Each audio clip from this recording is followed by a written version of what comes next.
निराली की सहेली योग्यता की अभी नई नई शादी हुई थी। अपने हनीमून से लौटती हुई वो सीधा अपनी सहेली निराली के घर ही उतरती है। मत पूछ यार, इतने मजे किए हम दोनों ने गोवा में।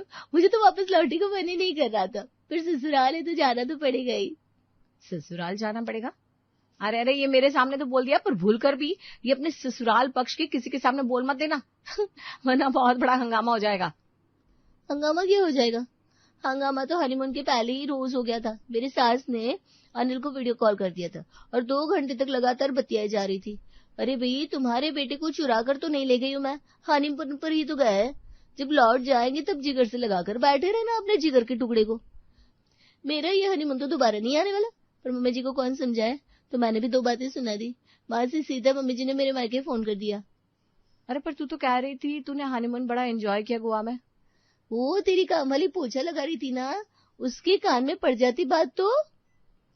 जानती है, इन लोगों को 2 का चाह लगाकर बाहर फैलाने की आदत होती है। हनीमून से लौट कर आई हूँ, पर अब होगी दोनों पक्ष की बैठक। अब यहाँ से ससुराल जाऊंगी, वहां मेरे मायके वाले भी आएंगे, बैठकर अच्छे से बातें होंगी कि चीजें मेरे हिसाब से हो। इस पर पूरा प्रेशर देंगे मेरे मायके वाले। मतलब समझ गई ना, हनीमून का ना कचरा हुआ है मेरा।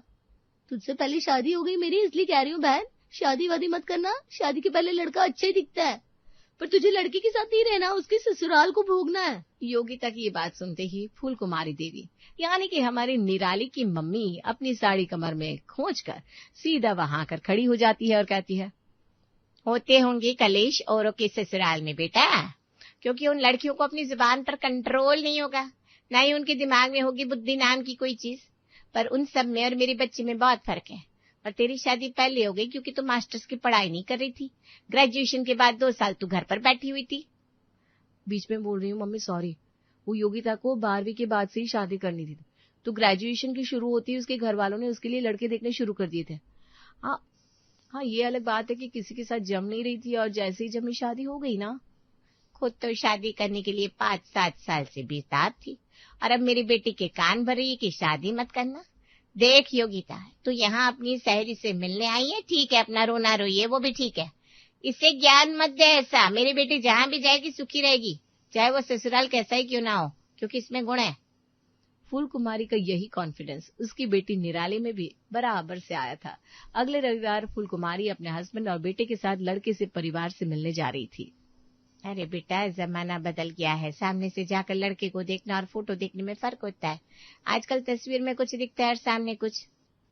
अरे तो मेरी प्यारी मम्मी, मेरे बिहाफ में तुम जा रही हो ना, तुम और पापा जो भी करोगे वो मेरे लिए सही होगा। हाँ बेटा, सही तो होगा, पर हमारे नजरिए में और तुम्हारे नजरिए में भी तो फर्क हो सकता है। चलो साथ में चलो, जल्दी से तैयार हो जाओ। आजकल लड़कियां भी अपने परिवार के साथ लड़के को देखने के लिए जाती होगी पापा, पर मैं ये सही नहीं मानती। कुछ चीजें कायदे में हो तभी अच्छी लगती है। अब अरेंज मैरिज कर ही रहे हो और पूरी तरह माँ बाप पर विश्वास नहीं किया तो क्या फायदा। आप और मम्मी लड़के को फाइनल कर देंगे, उसके बाद ही मैं लड़के से मिलूंगी। निराली की बात सुनकर उसके पापा उसके सर पर हाथ रखते हैं। इस बच्ची के लिए परिवार देखने की भी जरूरत नहीं है, ये तो जिस घर में जाएगी वहां रौनक ले आएगी। बड़े भाग्यशाली है हम फूल, जो इतनी निराली बेटी मिली है। और अपनी इस निराली बेटी के लिए फूल एक लड़के को पसंद कर लेती है और सुशील की दुल्हनिया बनने के लिए निराली हो जाती है तैयार शादी के मंडप पर। अब वधू वर के आगे आएगी और आगे की फेरे पूरे करेगी। अगर इनकी विपत्ति को खुद पर लेने की बात ना होती ना, तो मैं कभी इनके आगे नहीं आती। मैं हमेशा इनके पीछे रहना चाहती हूँ, इनका साया बनकर। ये कहकर निराली जैसे ही शर्माती है, वहां खड़े सभी लोग जोर जोर से ताली बजाने लगते हैं। अरे वाह कम्मो रानी, तेरे तो भाग्य ही खुल गए। क्या निराली बहू मिली है तुझे, पति के आगे नहीं आना चाह रही और यहाँ बहुएं आते ही पति के मुंह पर सेलो टेप लगा देती है। मेरे कान भी खुले हैं श्वेता, मैं भी सब सुन रही हूँ। अरे निराली बेटा, फेरे हो रहे ना, तो फेरे के वक्त में दुल्हन ऐसे बोलती नहीं है, दोष लगता है। पंडित जी जो बोल रहे हैं चुपचाप वो काम पूरा करो। यहाँ फेरे होती ही मिस निराली मिसेस निराली बन जाती है। अगली सुबह निराली अपनी माँ को फोन मिलाती है। इतनी सुबह उठ गई बेटा, तो अभी तो सिर्फ 6 बज रहे हैं। और हनीमून का क्या हुआ, बात की तूने दामाद जी से? ससुराल है मम्मी, सब कुछ सोच समझ कर करना पड़ेगा ना। मैं खुद सामने से हनीमून की बात नहीं करूंगी। जानबूझकर खुद ही ज्यादातर वक्त मम्मी जी के साथ बिताऊंगी। जब सुशील को लगेगा कि बीवी के साथ तो वक्त ही नहीं मिल रहा, तो वो 15 से 20 दिन में खुद ही हनीमून की बात सभी के सामने छेड़ देंगे। तूने मुझे पूरा कॉन्फिडेंस दिला दिया है बेटा, अब मुझे तेरी फिक्र करने की जरूरत नहीं है। वैसे आज तो ससुराल में पहला दिन है, इतनी सुबह क्यों उठ गई, जरा नींद ले लेती। इन दिनों बहू के ससुराल में नींव बनती है मम्मी, और अभी मैंने लेट उठकर अपने ससुराल वालों के सामने अपनी इमेज खराब कर दी ना, तो आगे कितना भी अच्छा कर लूंगी कोई फायदा नहीं होगा। इसलिए मैं खुद ही सवेरे उठ गई।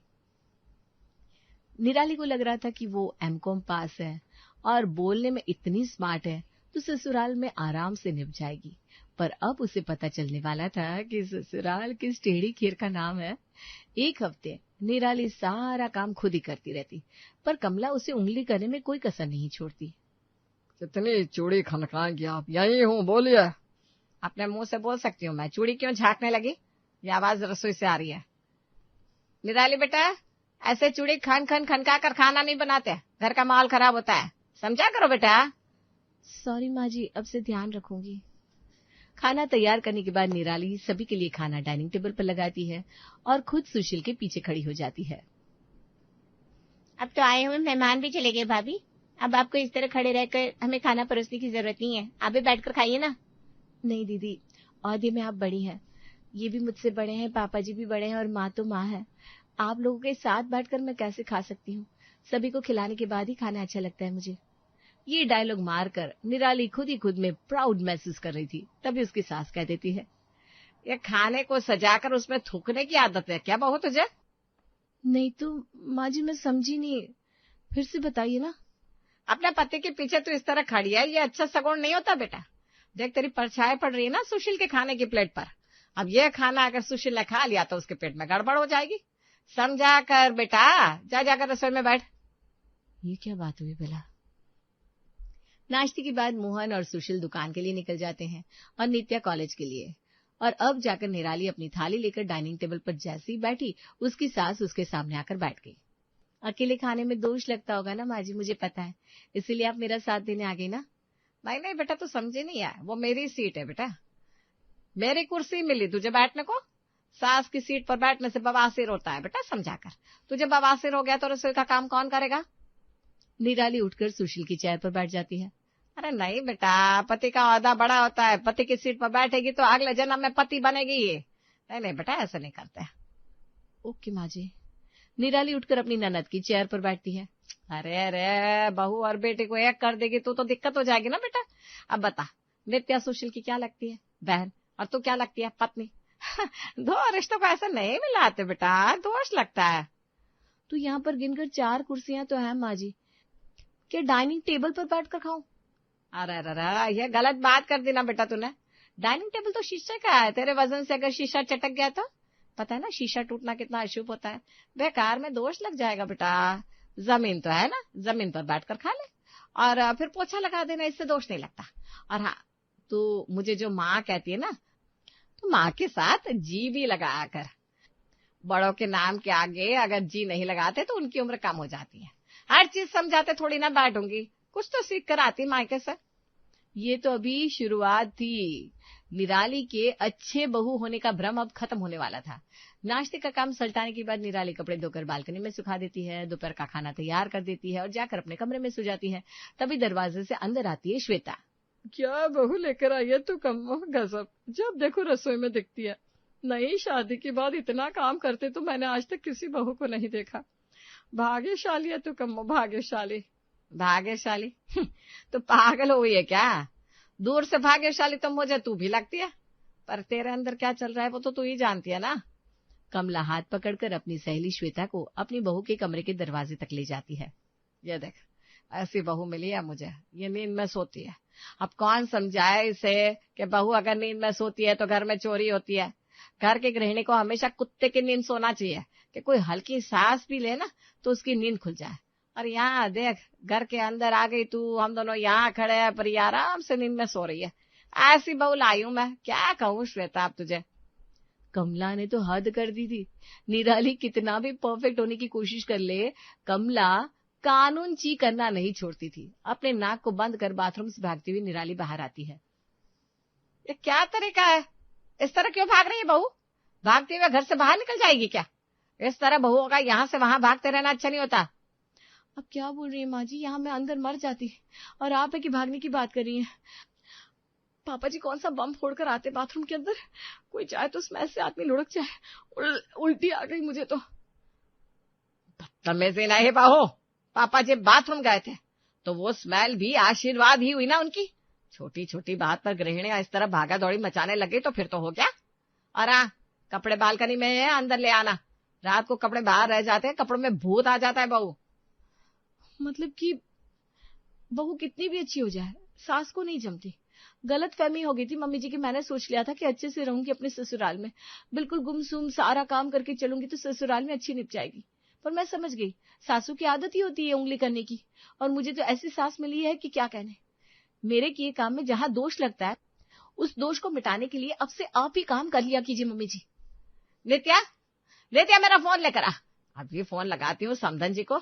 ये क्या हरकत सिखाई है उन्होंने अपनी बेटी को। कमला गुस्से में फूल कुमारी को फोन लगाती है और फूल लगाती है अपनी बेटी को कॉल।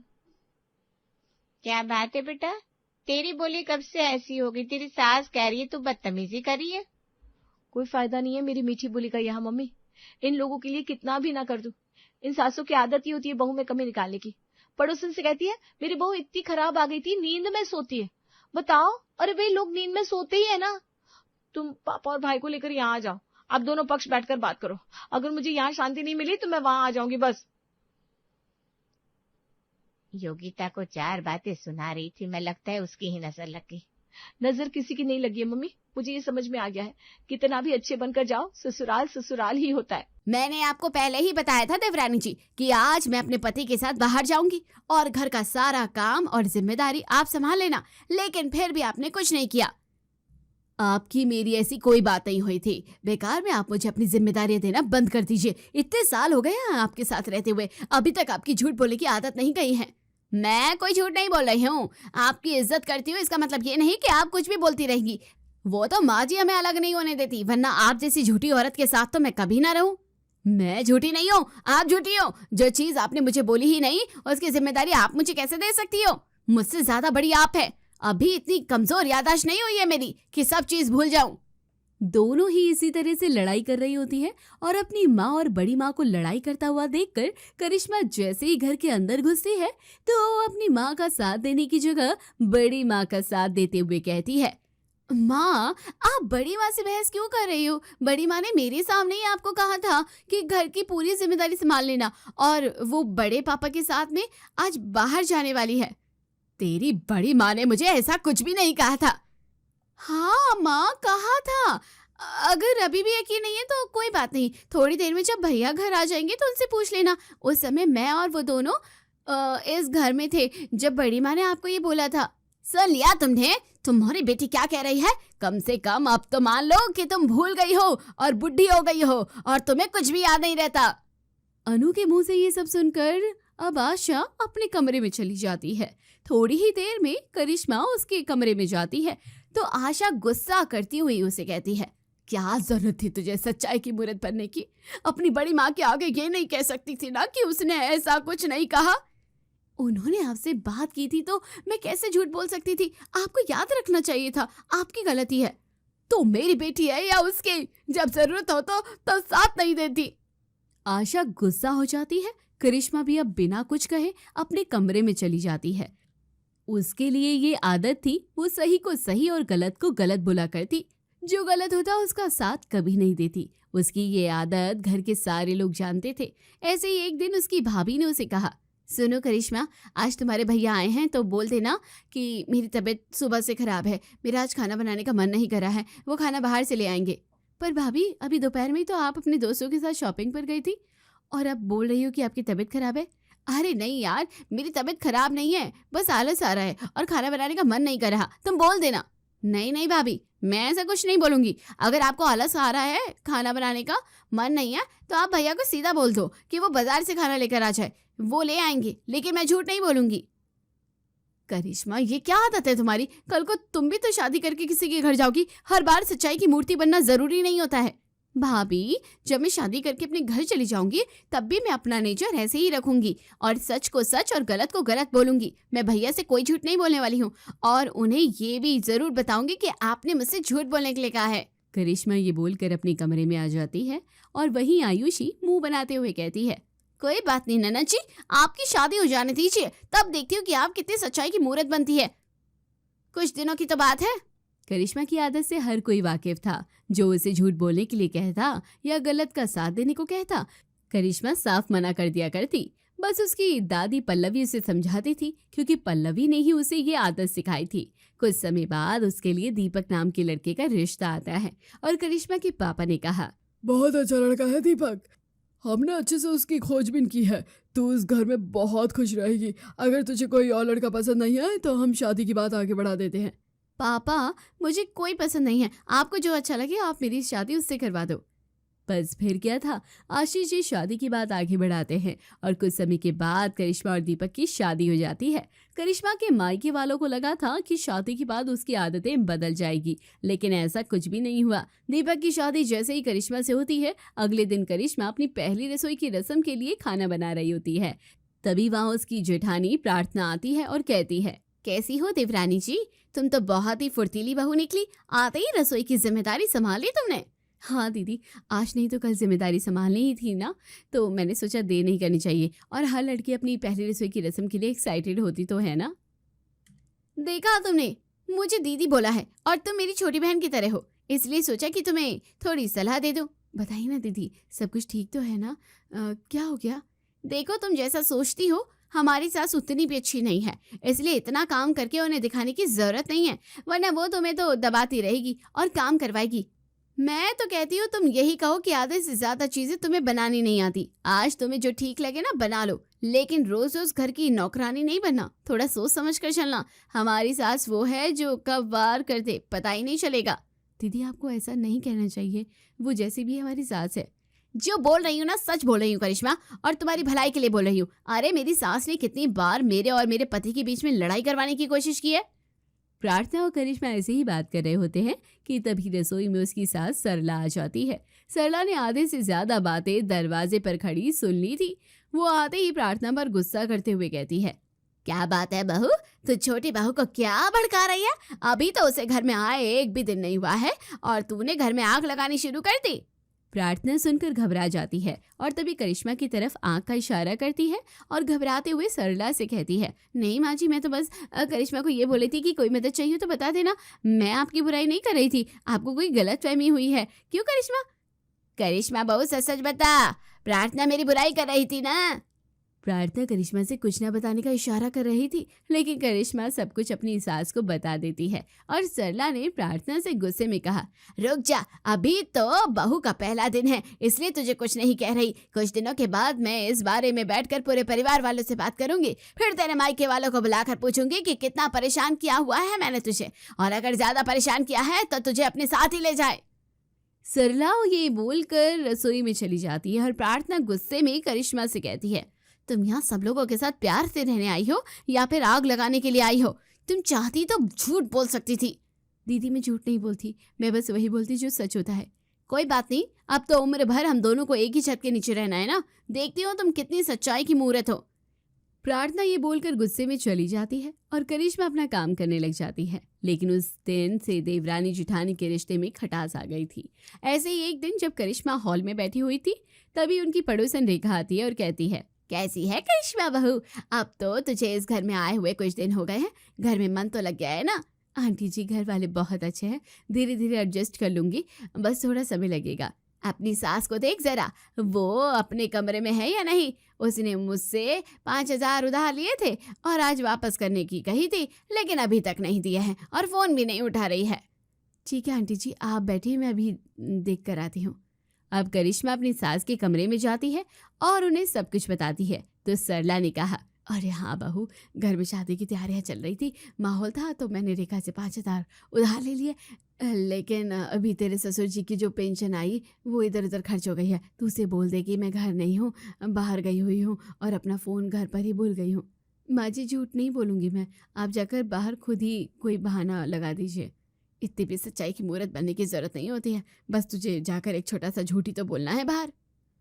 नहीं माँ जी, मैं झूठ नहीं बोलूंगी। बाकी आपको जैसा ठीक लगे आप बाहर आकर आंटी जी से बात कर लीजिए, या फिर उन्हें कमरे में मैं भेज देती हूँ ये बताकर कि आपने मुझसे झूठ बोलने के लिए कहा है। करिश्मा ये बोलकर बाहर की तरफ जाने लगती है। तभी सरला उसे रोकती है और कहती है, अच्छा अच्छा ठीक है मैं ही बाहर आती हूँ। ये जो तू बहुत सच्चाई की मूर्ति बनती है ना, ये पूरी तरह से गलत है। तू तो कुछ मान कर राजी ही नहीं है। अब सरला बाहर आती है और खुद ही रेखा को कोई बहाना लगा देती है और उसके बाद रेखा वहां से चली जाती है। लेकिन रेखा के जाने के बाद सरला ने करिश्मा से गुस्से में कहा, बहुत इतनी सच्चाई की मूर्त बनना जरूरी नहीं होता है, कभी कभी हर इंसान को झूठ बोलना पड़ता है। तू तो ऐसे बर्ताव करती है जैसे राजा हरिश्चंद्र की बेटी हो, और कभी झूठ नहीं बोला। अब करिश्मा के सभी घर वाले उससे खिंचे खिंचे रहा करते थे। ऐसे ही एक दिन दीपक ने करिश्मा को 2 दिन शिमला घुमाने का वादा किया और 2 दिन की छुट्टी की। लेकिन तीसरे दिन जब वो शिमला से घूमकर वापस आए तो दीपक का काम पर जाने का मन नहीं था। दीपक ने एक एप्लीकेशन ऑफिस में दे दी कि वो 1-2 दिन और ऑफिस नहीं आएगा। लेकिन उसके ऑफिस से कॉल आ गया जिसे करिश्मा ने पिक कर लिया जब दीपक नहाने गया था। दीपक, तुम अपना मोबाइल फोन नहीं उठा रहे हो, इसलिए मुझे तुम्हारी लैंडलाइन पर कॉल करना पड़ा। तुम छुट्टी कैसे कर सकते हो? तुम जानते हो ना कि आज कितनी बड़ी प्रेजेंटेशन थी। अगर तुम्हारी तबीयत में थोड़ा आराम है तो अभी ऑफिस आ जाओ। जी माफ कर दीजिए सर, वो दीपक जी नहाने के लिए गए हुए हैं। अच्छा माफ करना भाभी जी, मुझे पता नहीं था कि फोन आपने उठाया है। दीपक अपना फोन नहीं उठा रहा, क्या उसकी तबीयत ज्यादा खराब है? तब तक दीपक बाथरूम से आ जाता है। करिश्मा दीपक की तरफ देखती है और फोन पर कहती है, जी उनकी तबीयत खराब नहीं है, हम 2-3 दिन के लिए शिमला घूमने के लिए गए थे और जब वापस आए तो उनका काम पर जाने का मन नहीं था, इसलिए उन्होंने मेल डाल दिया कि वो कुछ दिन काम पर नहीं आ सकते हैं। क्या? उसने इतना बड़ा झूठ बोला, ये जानते हुए भी कि आज का दिन कितना जरूरी था? थैंक यू भाभी जी, आपने मुझे सच बताया। दीपक को मैं संभाल लूंगा। सीनियर ये बोलकर कॉल कट कर देता है। वहीं ये सब कुछ देखकर दीपक को बहुत गुस्सा आता है और वो करिश्मा पर चिल्लाते हुए कहता है, क्या जरूरत थी करिश्मा सच बोलने की? तुम बोल सकती थी ना कि मेरी तबीयत खराब है, घर में सबको पता है कि मैं झूठ बोलकर छुट्टी ली थी और तुम्हें घुमाने लेकर गया था। ये छुट्टी तो मैंने की भी तुम्हारे लिए ही थी। तो दीपक जी सच बोलकर छुट्टी कर लेते, मैंने आपको मना थोड़ा ना किया था। आप जानते हो ना कि मैं झूठ नहीं बोलती। मैं क्या, घर के सभी लोग तुम्हारी इस आदत से परेशान हो गए हैं। मैं ही इन सब बातों पर ध्यान नहीं दे रहा था, लेकिन अब समझ आ गया है कि सब लोगों को कितनी ज्यादा तकलीफ हो रही होगी तुम्हारी वजह से। दीपक ये बोलकर कमरे से बाहर चला जाता है। रात के समय पूरा परिवार साथ में खाना खा रहा था, लेकिन कोई भी किसी से बात नहीं कर रहा था। दीपक ने सबको सच बता दिया। करिश्मा ने रोटी सरला को परोसते हुए कहा, माँ जी एक रोटी और ले लीजिए। रहने दे, मुझे कोई रोटी नहीं चाहिए, तुझे खानी है तो तू बैठकर खा ले, ये दिखावा करने की कोई जरूरत नहीं है जैसे तुझे हम सब की फिक्र है। दीपक जी आप तो रोटी ले लो, आपने तो कुछ खाया भी नहीं है ढंग से। रहने दो, तुम्हें तो पता है मैं बीमार नहीं हूँ और मैंने घूमने जाने के लिए छुट्टी ली थी, फिर ये बेकार में फिक्र का नाटक क्यों कर रही हो जैसे मैं बीमार हूँ। करिश्मा ने ऐसे ही सब लोगों से मनमुटाव कर लिया था। ना ही उसकी जेठानी उससे ठीक से बात करती थी, ना ही उसकी सास और अब ना ही उसका पति। साथ ही उसने मोहल्ले में भी पड़ोसनों की चुगलियां एक दूसरे को बता दी थी, जिस वजह से पड़ोसनों की तो आपस में दोस्ती खराब हो गई थी। लेकिन हर कोई करिश्मा से दूरी बनाने लगा था। एक दिन करिश्मा ने कमरे में बैठकर खुद से कहा, मैं तो सच बोलती हूँ बस, क्योंकि मेरी दादी ने मुझे ये सिखाया है, लेकिन फिर भी हर कोई मुझे ये ही सुनाता रहता है। आखिर मेरी गलती क्या है? सच बोलना कोई गलती होती है क्या? अब ऐसा ही होता है। करिश्मा अपनी माँ को कॉल करती है और अपनी माँ को सब कुछ बताती है और उसकी माँ ने कहा, आप समझ में आया करिश्मा तुझे कि रिश्तों में हर बात साफ साफ बोलना सही नहीं होता है, कभी कभी रिश्ते बचाने के लिए बात संभालनी पड़ती है। माँ मैं हमेशा सच बोली, लेकिन मुझे मेरी दादी ने यही सिखाया कि हमें सच बोलना चाहिए। मुझे नहीं पता था कि सच बोलने पर भी रिश्ते इतने ज़्यादा खराब हो जाते हैं। बेटा सच बोलना गलत नहीं है, लेकिन ये भी ज़रूरी है कि कब, कहाँ और कैसे सच बोलना है। अगर तेरे सच से किसी अपने का घर टूटने लगे या रिश्तों में दूरी आने लगे तो इंसान को समझदारी से काम लेना चाहिए। करिश्मा को धीरे धीरे समझ में आने लगा था कि रिश्ते सिर्फ सच बोलने से नहीं चलते, उन्हें समझदारी और अपनापन भी चाहिए होता है। माँ मुझे माफ़ कर दीजिए, मेरी वजह से आपकी और बड़ी माँ के बीच भी कई बार झगड़ा हुआ जिसे मैं रोक सकती थी। कोई बात नहीं मेरी बच्ची, कुछ बातें इंसान को वक्त के साथ समझ आती है। बस इतना याद रखना, रिश्ते बहुत मुश्किल से बनते हैं और उन्हें संभाल कर रखना पड़ता है। करिश्मा मुस्कुराकर कॉल कट कर देती है। वहीं दूसरी तरफ अभी इस बात को एक दिन भी नहीं बीता था। रात के समय करिश्मा को नींद नहीं आ रही थी, इसलिए वो बालकनी में टहल रही होती है। तभी वो देखती है कि उसकी ननद एक लड़के के साथ बाइक पर आती है। लेकिन जैसे ही वो बाइक से उतरती है तभी उसकी नज़र करिश्मा पर पड़ती है। अरे यार, अब मेरी पूरी सच्चाई की मूरत भाभी सब लोगों को बता दे कि मैं लड़के के साथ आई थी और उसके बाद मेरे घर में कलेश होगा। यार नंदिनी, शादी तो मैं भी तुमसे करना चाहता हूँ, लेकिन अभी हमें 6 महीने तक अपने रिश्ते को छुपा कर रखना होगा। 6 महीने में मेरी इंटेंशन पूरी हो जाएगी और फिर मैं तुम्हारे घर रिश्ता लेकर आऊँगा। तुम नहीं जानते अविनाश कि मेरी भाभी कैसी है। वो कभी कुछ भी नहीं छुपाती। सुबह होते ही सबको बता देंगे कि मैं रात में तुम्हारे साथ आई थी। नंदिनी घबराए हुए कमरे में चली जाती है। अगली सुबह जब पूरा परिवार साथ में बैठकर नाश्ता कर रहा होता है तभी सरला ने नंदिनी से पूछा, नंदिनी, कल तुम कितने बजे घर आई थी? मैं 9 बजे तक तो जाग रही थी, लेकिन उसके बाद मुझे पता ही नहीं चला। नंदिनी घबरा जाती है। उसे लगता है कि अब करिश्मा सब कुछ सच बता देगी, लेकिन तभी करिश्मा मुस्कुराते हुए बोली, माँ जी, नंदिनी 9:15 तक घर आ गई थी। इसकी ऑनलाइन पेमेंट नहीं हो रही थी तो कैब वाले को मैंने पैसे दे दिए थे। नंदिनी हैरान होकर करिश्मा को देखने लगती है। उसे उम्मीद नहीं थी कि करिश्मा पहली बार किसी रिश्ते को बचाने के लिए ये बात संभाल लेगी। हाँ माँ, भाभी ने ही मदद की थी, वरना मुझे तो रात में आप सबको परेशान करना पड़ता। करिश्मा ने मुस्कुराते हुए नंदिनी की तरफ देखा और धीरे से कहा, अपने लोग अगर किसी मुश्किल में हो तो उनका साथ देना चाहिए। करिश्मा अब समझ चुकी थी कि रिश्ते सिर्फ सच बोलने से नहीं बल्कि समझदारी, भरोसे और सही समय पर सही बात कहने से चलते हैं। अब वो सच भी बोलती थी और अपनों की भावनाओं का ध्यान रखना भी सीख गई थी। धीरे धीरे घर वालों के साथ उसके रिश्ते फिर से पहले जैसे होने लगे थे।